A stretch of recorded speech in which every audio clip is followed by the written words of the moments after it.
11월 달 황성주 박사의 절대 감사라는 책을 꼭 추천하고 싶습니다. 한 번은 이 황 박사 내외가 미국 하와이 열방대학의 DTS라는 3개월의 훈련을 가야 했습니다. 그런데 그의 어머님의 건강이 매우 좋지 않았습니다. 병속에서 계속 누워 계신 상황이었습니다. 그때 성령님은 이 부부 내외에게 감사의 기도를 드리자라는 마음을 받았고요. 그래서 어머님 보시라고 10가지의 감사 제목을 크게 적어서 어머님의 병상 앞에 부착했습니다. 어머니 감사합니다. 어머니는 제게 선물입니다. 살아계셔서 어머니 감사합니다. 오래 사셔서 계속 기도의 사명을 감당해 주세요. 평생 사랑해 주셔서 감사합니다. 등등의 10가지 제목을 부착하고 갔습니다. 근데 놀라운 일이 발생했습니다. 그 어머님이 주야로 감사 제목을 보더니 몸이 조금씩 회복이 되는 것이었습니다. 병석에서 어머님이 일어났고 또 조금씩 걸어 다니셨고 또 심지어 까만 머리가 나는 회춘까지 되셨습니다. 그래서 이 황 박사 내외가 이 어머님의 삶 속에 나타난 감사의 능력을 보고 이 감사를 정말로 한국교회와 나누어야겠다라고 쓴 책이 바로 이 절대 감사입니다. 이 책의 중간에 보면 이러한 내용들이 있습니다. 감사는 영성을 회복시키고 환경을 바꾸고 나를 살리고 남을 살린다 라는 것을 깨달았고요. 또 좋은 일에는 축제감사, 여러분 같이 보실래요? 그 감사의 여러 가지 종류. 시작. 좋은 일에 축제감사, 나쁜 일에 초월감사, 작은 일에 확대감사, 실패도 성공한 재료가 되니 오뚜기 감사, 평범한 일도 서로 이어져 있으니 연결감사. 너무 좋죠. 그래서 저는 이 책을 읽어보면서 또 지난 한 주간 추수감사 특별 새벽기도를 2주 전에 준비하면서 내면 가운데 그러면 어떠한 고난에도 흔들리지 않는 감사, 어떠한 환난에도 변치 않은 감사가 있겠구나. 그것을 저는 영원한 감사라고 붙였습니다. 한번 따라해 보시겠습니까? 영원한 감사. 마치 지상에 아무리 폭풍우가 몰아치고 저 어두운 구름이 가득 땅을 덮었다 할지라도 이런 비행기 타고 하늘만 올라가면 어떻게 돼요? 정말 아름다운 태양, 정말 광활한 영역을 다 비추고 있지 않습니까? 마찬가지로 이 영원한 감사를 우리가 갖고 있다면 어떠한 고난, 어떠한 핍박에도 뚫고 갈 수 있는 저항력을 갖게 됩니다. 보통 사람들은 이런 말을 합니다. 그래도 감사할 게 있어야 감사하죠. 재정 상황, 건강 상태, 또 부부관계, 자녀들 진로, 또 이 대한민국 상황 등 자랑할 게 하나도 없어서 감사거리 없습니다라고 말하는 분도 있습니다. 사도 바울도 그 당시에 그다지 부유하지 않았고 오히려 숱한 고생을 하며 핍박을 많이 받았습니다. 더구나 이 고린도 교회에 거짓 사도들이 들어와서 순수한 복음을 더럽혔고 또 이 사도 바울 팀에 대해 편견과 선입견으로 대하겠습니다. 그들은 자신들의 화려한 언변과 특별한 능력을 자랑했죠. 그러나 사도 바울은 그들과 달리 끝까지 자기 자신은 자랑하지 않은 채 오히려 이 고린도후서 곳곳에 아주 뜨거운 감사를 고백하고 있습니다. 왜냐하면 사도 바울에게는 그 어떠한 핍박과 환난에도 상관없는 자랑거리, 또 아무리 관계 가운데에 낮아짐을 당하고 오해를 받아도 변함없는 자랑거리가 있었기 때문입니다. 바로 영원한 자랑거리. 따라해 보시겠습니까? 영원한 자랑. 시작. 그러면 과연 영원한 감사를 하게 하는 영원한 자랑거리는 무엇일까요? 오늘 본문에서 2가지만 같이 나눠보겠습니다. 첫 번째, 우리의 영원한 자랑거리 함께 따라 하시겠습니다. 주님 자신이 우리의 영원한 자랑입니다. 시작. 주님 자신이 우리의 영원한 자랑입니다. 사도 바울은 사람에게서 인정과 칭찬을 구하려 하지 않았습니다. 왜냐하면 18절에 보시게 되면 옳다 인정을 받는 자는 자기를 칭찬하는 자가 아니요 혹은 사람에게서 칭찬을 받는 자가 아니라 오직 누가 칭찬하는 자라고요? 주님이 주께서 칭찬하는 자신이라. 즉 그래서 사람들이 자기를 별로 인정하지 않고 때로는 편견과 선입견으로 오해를 해도 그러나 그는 하나님의 칭찬만으로만 만족했기에, 또 주님의 인정만으로만 구했기 때문에 오히려 자기에게 해롭게 하는 자를 온유하게 예수님처럼 대했죠. 그리고 그들이 하나님 앞에 회개하고 더욱더 성숙한 자가 되기를 힘썼습니다. 여러분, 제가 이번 주에 추수감사 특세를 하고 준비를 하면서, 여러분, 인간이니까 이렇게 수고했는데 누가 좀 칭찬 화려하게 안 해주나 마음이 들까요, 안 들까요? 들죠, 당연히. 드는데 들려고 하는 찰나의 사도 바울의 말, 옳다 인정받는 사람은 사람에게 칭찬받는 자가 아니요 주님에게 칭찬받는. 그렇구나. 주님, 사람에게 칭찬을 받지 않는 건 힘들 거지만 주님의 칭찬만을 구합니다. 주님, 저 잘했어요? 라고 혼자 그렇게 기도를 했습니다. 사도 바울이 고린도서 10장 17절 말씀에 이렇게 자랑을 하죠. 같이 읽어보겠습니다. 시작. 자랑하는 자는 주 안에서 자랑할지니라. 그의 영원한 자랑거리는 주님 자신이었어요. 본래 이 구절은 예레미야 9장 23절 이하를 인용한 것입니다. 자, 선지자 예레미야 시대, 그 시절은 지금 우리나라보다 더 힘들었습니다. 이미 북쪽 이스라엘 나라는 멸망했습니다. 모든 북에 있는 10지파가 다 포로가 되어 이역만리 끝에 수천 킬로미터 바깥으로 포로로 끌려갔죠. 예레미야가 살고 있던 남쪽 유다 나라도 만만치 않았습니다. 이미 성전이 불타버리고 나라 경제가 무너졌고 도덕은 땅에 떨어졌고 살인과 음란의 문화가 편만했던 시절이었죠. 근데 그때 하나님은 예레미야에게 이렇게 말합니다. 예레미야 9장 23절을 다 같이 읽어봅시다. 시작. 여호와께서 이와 같이 말씀하시되 지혜로운 자는 그의 지혜를 자랑하지 말라. 용사는 그의 용맹을 자랑하지 말라. 부자는 그의 부함을 자랑하지 말라. 자랑한 자는 이것으로 자랑할지. 거기까지요. 자, 우리가 부 자랑할 수 있죠. 그래서 감사로 부를, 혹은 감사의 제목을, 명예를, 감사의 제목을 어떤 나의 잘남을 낼 수 있지 않습니다. 그런데 하나님은 예레미야에게 그거 자랑 소용없다고 말합니다. 하나님의 심판 앞에 그것들이 아무 소용이 없죠. 오히려 두 가지를 자랑하라고 말합니다. 첫 번째, 명철하여 하나님을 아는 것. 하나님을 아는 것. 즉, 주님을 너의 자랑거리를 삼으라. 첫 번째. 두 번째로는 나 여호와는 사랑과 정의와 공의를 이 땅에 행하는 자인 줄 깨닫는 것. 그래서 하나님은 이 일을 기뻐한다라고 말씀하고 계십니다.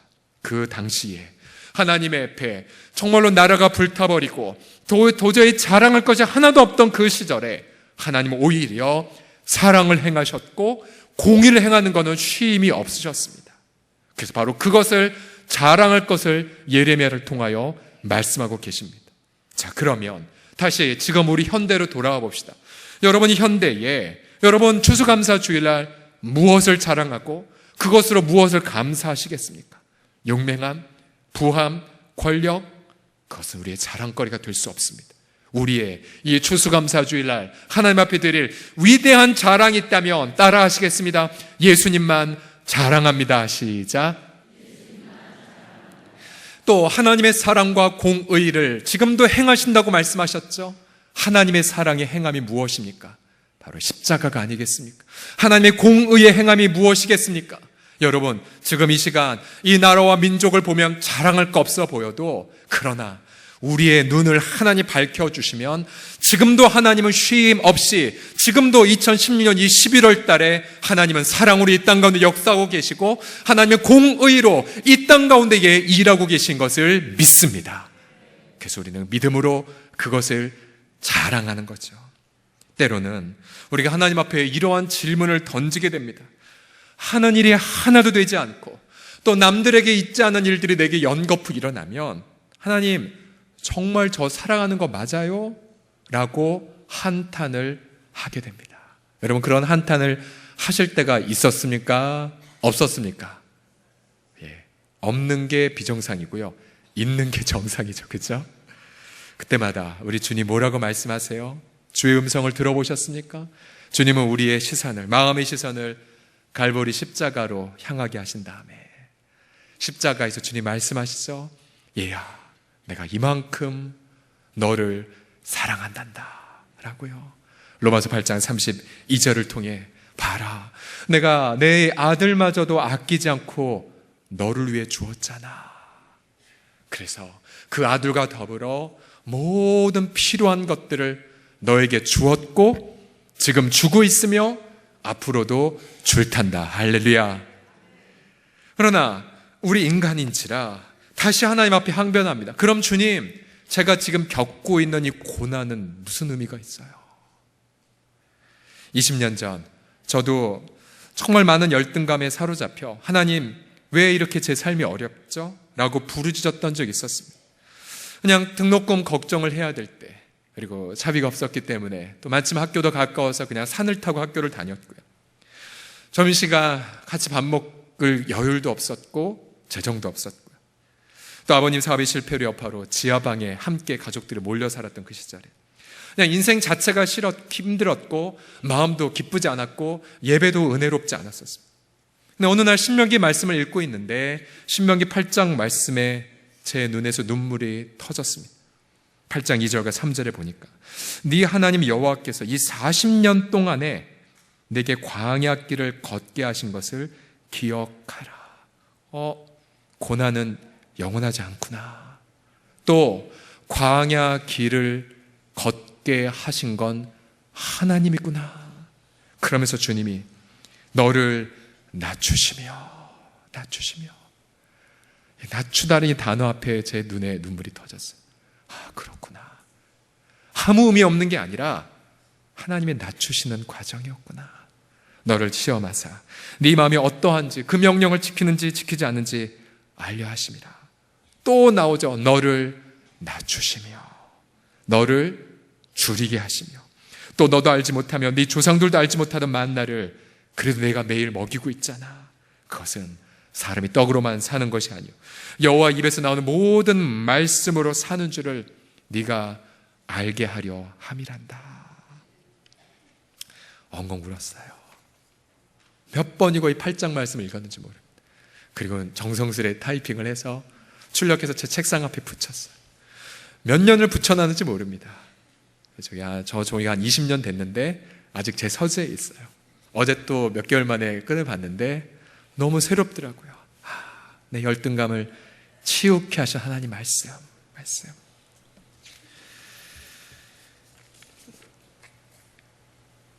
우리가 잠시 후에 이제 성찬식을 갖습니다. 여러분, 성찬식을 통해 오늘 하루 주님은 우리에게 어떠한 음성을 들려주실까요? 주님이 십자가 지시기 전에 이 식사에서 자신의 빵을 쪼개시면서 제자들에게 말씀하셨죠. 내가 이 찢겨진 몸, 내가 정말로 주님께서 자신의 몸을 찢으실 만큼 우리를 사랑하신다고 말씀하지 않으십니까? 그러기에 이 추수감사주일 행여나 내 가정이나 일터나 내 건강 때문에 내가 감사할 거 하나도 없다라고 하는 성도님들이 돼. 그러나 여러분, 우리가 감사할 것 있어요. 예수님이에요. 예수님. 그가 자신의 생명을 우리를 위하여 바치셨기 때문에 이 시간 나에게 자신의 생명을 바치신 그 예수님, 나의 영원한 자랑거리가 되신 그 예수님만으로 나의 영원한 감사의 제목을 삼으시는 우리 모두가 되기를 주의 이름으로 축복합니다. 옆 사람을 보며 이렇게 말합시다. 예수님이 영원한 자랑이에요. 시작. 예수님이 영원한 자랑이에요. 두 번째로, 그리고 마지막으로 영원한 감사를 가져오는 영원한 자랑은 무엇입니까? 그것은요, 다 같이 따라하겠습니다. 복음의 열매가 우리의 영원한 자랑입니다. 시작. 우리의 복음의 열매가 우리의 영원한 자랑입니다. 자, 바울은 자신의 학력과 이력을 결코 자랑하지 않았습니다. 그러나 바울이 열정적으로 자랑한 것이 있었습니다. 그것은 바로 하나님이 자신을 통해서 행하신 열매였습니다. 13절을 보시게 되면, 그러나 우리는 분수 이상의 자랑을 하지 않는다. 오직 하나님이 우리에게 나누어 주신 그 범위의 한계를 따라 하는데 너에게까지 이른 것이라고 말합니다. 즉, 그 당시 고린도교회 성도들은 하나님이 자신을 통해 이루신 열매였습니다. 바울은 그들에게 복음을 전했고 그들은 마음을 열고 예수님을 구주와 주님으로 영접했습니다. 바울은 그들 사이에 1년 6개월을 거주하면서 고린도 교회 공동체가 자신을 통하여 세워지는 감격을 경험했죠. 14절 말씀 보시게 되면 우리가 너희에게 미치지 못할 자로서 스스로 지나쳐 나아간 것이 아니다. 이 말이 무슨 말이냐면 자신의 재능으로 너에게 낳은 것 아니다. 내 어떤 열정이나 내 학력으로 너희들을 세운 게 아니다. 오직 그리스도의 복음 때문에 하나님이 너희란 열매를 맺게 하셨다고 말하고 있습니다. 그 당시 거짓 사도들은 자신의 어떤 화려함, 자신의 어떤 수사, 자신의 언변, 자신의 어떤 그동안의 경력을 자랑했지만, 그래서 사도 바울은 12절에 이렇게 책망을 하죠. 우리는 자기를 칭찬한 어떤 자와 더불어 감히 짝함을 비교할 수 없다. 거짓 사도들 자기를 스스로 칭찬했어. 그들이 자기로서 자기를 헤아리고 자기로서 자기를 비교하니 지혜가 없도다라고 꾸짖고 있습니다. 사도 바울은 그들의 자랑은 무엇이었냐면 자기가 아니라 바로 복음의 열매인 성도들이었습니다. 바울은 고린도 교회뿐만 아니라 데살로니가 성도들을 향해서도 이렇게 자신의 자랑됨을 고백했죠. 우리의 소망이나 기쁨이나 자랑이 누군 줄 아니? 우리가 아니야. 바로 예수님 강림하실 때에 바로 너희란다. 바로 너희야말로 우리의 영광이고 기쁨이란다 라고 고백했죠. 또 빌립보 성도들에게도 이렇게 말했습니다. 같이 따라 읽겠습니다. 그러므로 시작. 그러므로 나의 사랑하고 사모하는 형제들, 나의 기쁨이요 면류가 아닌 사랑하는 자들아. 아멘. 자, 옆 사람 몸에 한번 연습해 볼까요? 당신이 제 자랑이에요 라고요. 시작. 당신이 제 자랑이요. 예. 그러게 우리 사랑하는 성도들이요, 하나님 앞에 과연 무엇을 자랑하고 계십니까? 과연 바울처럼 복음의 열매를 자랑하고 계십니까? 아니면 나의 자신, 내 자신을 자랑하고 계십니까? 나 때문에 예수 그리스도를 믿는 그 사람 때문에 하나님 앞에 감사하고 계십니까? 지난주에 한 모임에서 그 태안에 있는 사김의 공동체 대표인 김현진 목사님, 이분이 우리 교단 분이시고 우리나라에서 공동체 신학의 권위자이십니다. 이분의 간증을 굉장히 감동적으로 들었습니다. 이분이 한국교회도 귀한 영향력을 끼치신 분이신데, 이분이 오늘의 자기가 있기까지의 앞 세대가 어땠는지를 쭉 얘기하셨어요. 우선 아버님이신 김성규 목사님, 아버님은 늦은 나이에 신학을 해서, 이 김현지 목사님은 정말로 기사도 많이 하셨고 생계도 정말 고구마로 연명할 만큼 부족했지만 아버님의 그 간절한 새벽 기도 때문에 기도의 영성을 오늘날 배웠다라고 말씀하셨습니다. 그러면서 이 아버님이 교회가 하나님의 은혜를 주셔서 성도 수가 500명까지 지방에서 이제 컸는데, 이 아버님이 그 당시에 아주 선교적 마인드로 교회 재정의 무려 65%를 해외 선교에 나눌 만큼 아주 건강한 교회를 섬겼다고 합니다.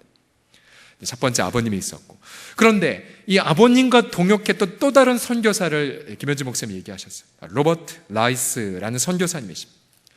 이분의 인생도 정말로 감동적인 것이 6.25 직전에 우리 한국에 1950년에 들어오셔서 대구 문경 상주 지방에서 고아원 사역을 하셨고, 우리나라에서 최초로 문맹 퇴치 단체를 만들어 사역을 하셨다고 합니다. 또 그 당시에 강원도 태백엔 예수원이라고 했어요. 우리나라의 최초의 중보기도 사역의 효시가 되었던 공동체를 세운 고 대천덕 신부님이 계셨죠. 자신의 아버님이 로버트 나이스 선교사 또 대천덕 신부님과 막역한 동역을 나누었어. 그 모든 게 자기에게 영향이 되었다고 말했습니다. 근데 그걸로 끝나지 않았습니다.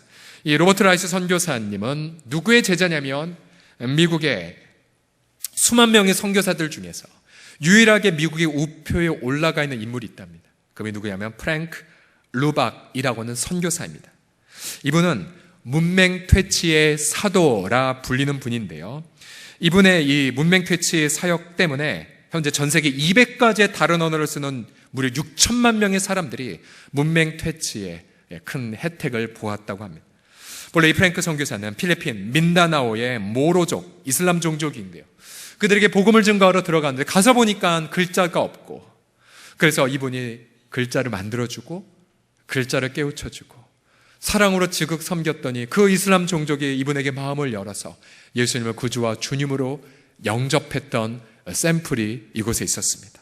자, 그래서 이제 지난주에 김현지 목사님이 자기에게 영향을 끼쳐줬던 분 프랭크 루박 선교사, 또 그분의 제자였던 로버트 라이스 선교사, 또 그분의 동역자이며 자신의 아버님인 아버님 목사님, 그리고 그 아버님 목사님의 영향을 받은 자신, 무려 4단계에 걸쳐서 내려온 것을 한참 간증을 하면서 우리 좌중에게 큰 감동을 끼쳤습니다. 우리는 그 간증을 들어보면서 목사님의 집안 자랑이 아니라 하나님의 은혜가 이렇게 흘러 들어왔구나라는 그 역사에 숙연한 감동을 느꼈습니다. 그러고 보면 저도요. 제가 속하 있는 이 서시문중에서는 제가 처음 예수를 믿었거든요. 저는 뭔가 제가 대단히 잘난 사람이라고 착각을 한동안 했었어요. 근데 나중에 저희 어머님 어느 집안잔치에 가보니까 저희 어머님의 고모, 저한테 외고모 할머님 중에 한 분이 권사님이셨는데 저희 어머니 보고 이렇게 기뻐하시는 것이었습니다. 뭐였냐면 저희 어머님 성함이 문자배자 권사님이신데, 문배야, 내가 너를 위해 30년 기도했더니 그 불똥이 네 아들에게 떨어졌구나 먼저. 제가 어머니보다 먼저 1년 전 믿었거든요. 그렇구나. 은혜가 이렇게 흘러온 거구나. 너무너무 고마워하던 차에 어머 할머님이 처음이세요. 아니, 나를 위해 기도했던 또 다른 분이 계셔. 그러니까 저한테 또 다른 그 외고모 할머님이 계셨습니다. 사모님이셨네. 지금 은퇴한 목사님의 사모님이십니다. 그래서 어느 그 장례식장에 그분에게 가서 감사하다고, 할머님이 첫 시작이냐고. 근데 그 할머님의 고백, 아니야, 나에게 복음을 전해준 선교사님이 계시단다라고. 그래서 제가 제 믿음의 뿌리를 알았어요. 어느 선교사님, 그 사모님, 또 외고모 할머님, 그리고 저 하나님의 복음의 열매가 이렇게 확장되어 저에게까지 왔었던 거죠. 사도 바울이 오늘 본문 15절 말씀에 이렇게 자랑하고 있죠. 우리는 남의 수고를 가지고 분수 이상의 자랑을 하는 것이 아니라 오직 너희 믿음이 자랄수록 우리의 규범, 원문에 따르면 영향력이라고, 지경이라고 해석하는 게 좀 더 매끄러운데요. 우리의 지경을 따라 너희 가운데서 더욱 풍성해지길 바라는데, 이는 남의 지경으로 이루어놓은 것을 자랑하지 않고 오직 너희의 지역을 넘어 복음을 전하려 함이라고 바울이 피력합니다. 즉 사도 바울은 복음의 확장을 좇아서 고린도를 만났고, 이제 또 바라는 건 고린도 성도들의 믿음의 확장을 좇아 저 스페인에까지 나아가기를 희망했던 것이었습니다. 그렇기에 우리가 이 추수감사 주일 예수님만을 우리의 자랑을 삼을 뿐만 아니라 우리의 또 다른 영원한 자랑거리는, 따라 하시겠습니다, 복음의 열매입니다. 시작. 복음의 열매입니다. 그러고 보면 우리 교회를 한번 떠올려 보십시오. 지금 저 태백의 한 마을이 후속 사역차 오늘 예배를 지금 현재 섬기고 있는데요. 여러분, 우리가 서울에서는, 여러분 누가 서울시청에서 우리를 알아줍니까? 다른 사람 아무도 알아주지 못하지만, 그러나 우리가 복음과 사랑을 들고 간 저 태백에 가면 태백의 지역 주민들, 태백 성도들 양손을 들고 여러분을 환영하죠. 자랑을 합니다. 우리도 그분들을 자랑하고요. 왜요? 우리의 용맹 때문에요? 우리의 부함 때문에요? 아니에요.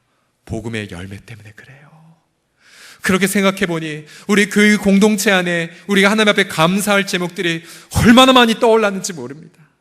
예를 들어서 우리가 저 장애인 자리를 위해 구딜스토어에 기증하는 부분들, 혹은 각 사랑방에서 드리는 헌물, 또 여러 가지 우리 교사들의 헌신이나 또 섬김이들의 눈물, 찬양대, 주차 섬김, 주방 섬김, 중보기도 섬김 등등, 이 모든 것들이 다 우리 공동체가 하나님 앞에 드릴 자랑거리요 우리의 감사의 제목인 것을 믿으시기 바랍니다. 또 하나님 앞에서 하나님의 섭리의 때에 북으로 가는 문이 열려져서 우리가 풍천읍 교회, 무너진 교회를 세웠을 그때에 얼마나 하나님 앞에 영원한 자랑거리가 될까요?